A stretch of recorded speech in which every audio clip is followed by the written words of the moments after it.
இன்னைக்கு what happens during a knee replacement surgery.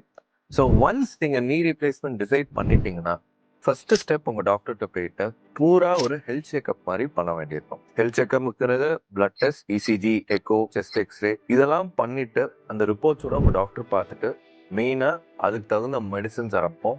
ரெண்டாவது இருதய டாக்டர் முக்கியமாக பார்க்கணும். இருதய டாக்டர் பார்த்து நீங்கள் ஆப்ரேஷனுக்கு ஓகே சொன்னதுக்கு அப்புறம் தான் அட்மிஷனே போட வேண்டியிருக்கும். Planning is very crucial for the surgery. அட்மிஷனுக்கு அப்புறம் அடுத்த நாள் மோஸ்ட்டாக சர்ஜரி நடக்கும்.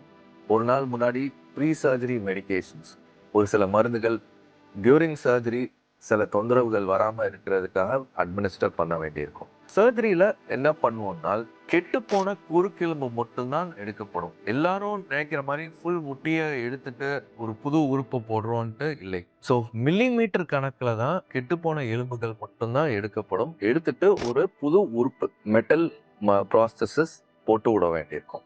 ஸோ ரெண்டு மெட்டல் ப்ராசஸ்க்கு நடுவில் ஒரு பிளாஸ்டிக் மாதிரி ஒரு மெட்டீரியல் இன்சர்ட் பண்ணும். இட்ஸ் கால் பாலி இன்சர்ட்னு பேர் அதுக்கு. மோஸ்ட் பேஷண்ட்ஸ் சர்ஜரிக்கு அப்புறம் அடுத்த நாளே உட்கார வச்சிருவோம், நிற்க வச்சிருவோம், ரூம்குள்ளேயே நடக்க வச்சிருவோம். டிஸ்சார்ஜ் ஆகிறதுக்கு முன்னாடி பேஷண்ட்ஸ் படியேறதுலேருந்து மெதுவாக ஆரம்பிக்கப்படும்.